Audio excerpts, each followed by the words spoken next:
11 years of the Liberals' catch and release policies, crime has exploded across here in the GTA, across Peel region. Last week, Stats Canada revealed that violent crime has more than doubled in Peel since 2015. Extortion is up almost 500%, sexual assaults nearly 79%, and motor vehicle theft 179% over that same period. Communities like this that once felt safe, raising a family, taking your kids to the park, enjoying a day out, have become places that you're scared to walk through. A neighborhood is supposed to be a place where you can feel safe. While Liberals continue targeting law-abiding gun owners, illegal gun crime has become rampant in places like this and in Peel.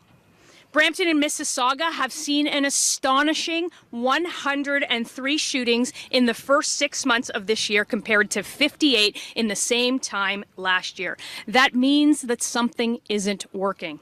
Firearms crimes are up 830% since 2015. Even the deputy chief of Peel Region said that it's not uncommon for multiple arrests to happen with multiple guns coming over the border from the U.S. Meanwhile, Liberal soft-on-crime legislation like Bill C-75 and C-5 and the so-called principle of restraint have made it easier for repeat violent offenders to terrorize once safe neighborhoods. Canadians are seeing the consequences of these reckless policies. Communities across the GTA are witnessing attacks on their schools, on their community centers, and on their places of worship. Hate crimes are up 245%, and a staggering more than 340% when it comes to anti-Semitic crimes. We saw that play out on the streets of Toronto in the last week, while 2 Jewish-owned businesses in Toronto were shot at. Meanwhile, the Liberal government couldn't even answer how many folks in the IRGC agents they know that are here, whether they've deported them or not. In the last decade, the Liberal government in Canada has become a place where repeat violent offenders are released back into our streets, where hate crimes have become normalized, and where drug trafficking and extortion and gun violence run rampant. And families across this region, across Peel region, and across the country are paying the price that puts the interests of criminals ahead of the interests of victims. With the release of the 2025 Stats Canada figures, Canadians learn that the total incidents of violent crime are actually up in the last year. They have risen by a whopping 57% since the Liberals took power. I want to say that the Prime Minister pitched himself as radical change. So far, this government has weakened the criminal code with the get-out-of-jail-free card in its flagship criminal legislation, empowering judges to ignore almost every mandatory minimum, including for extortion with a firearm, which we have seen a rise in this country of 330%. Meanwhile, the soft-on-crime bills that we've always had under the last Liberal government, and including this Liberal government, C-75 and C-5 remain on the books. With gun crime up more than double since 2025, the Liberals are still going after tested hunters and farmers and sports shooters with their costly gun grab. The point is that nothing has changed, and only the Conservatives have been putting forward real solutions that include the Jail Not Bail Act that would have ended Liberal bail.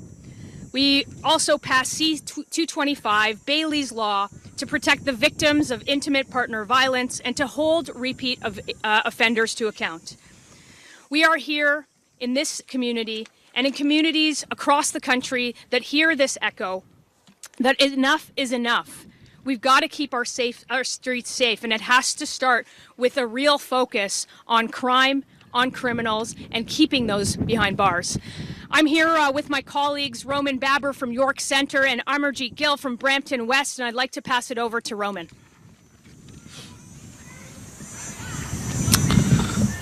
Thank you, Deputy Leader. Good afternoon.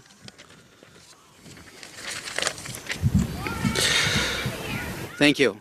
I'm Member of Parliament Roman Baber. I'm here today as a Federal Member of Parliament representing one of Canada's largest Jewish communities. Just this week, a bakery and another Jewish-owned business were hit by gunfire.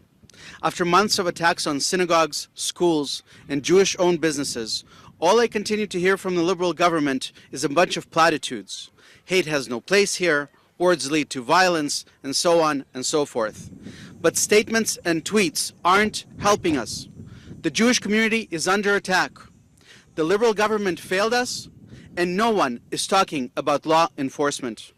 Conservatives have real solutions to help the Jewish community. First, this is beyond a local law enforcement matter. We need the strength and expertise of the RCMP in Toronto and York region to address the increased threats to our community. The RCMP has a unit, the Integrated National Security Enforcement Team, who work with the CBSA, who work with local police. The RCMP needs to be empowered to intervene locally to protect the Jewish community. We also know that there are foreign operatives in Canada, over 700 Iranian Revolutionary Guards, but only one has been deported thus far. And according to Global News, there are over 450 people connected to Hamas in Canada. Well, it's time that the Liberals do something about that. Let's investigate these networks. Let's expel these individuals if they detain the law or break it. Finally, for years, Conservatives have been calling for the Foreign Agent Registry. After missing multiple launch deadlines, we have little faith that the registry will be launched next month as planned yet again. But now we also understand that the administrative fines for failure to comply with the registry's requirements may be as low as $250.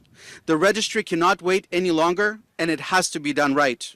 We must compel individuals working on behalf of foreign governments to register so they're out in the open. That can give us leads into some of these networks and help eliminate some of these threats. The Liberals have not offered the Jewish community any concrete solutions from this wave of terror. Pierre Poilievre and Canada's Conservatives will offer real solutions and real actions to defend Canada's Jewish community. Thank you. I'm pleased to invite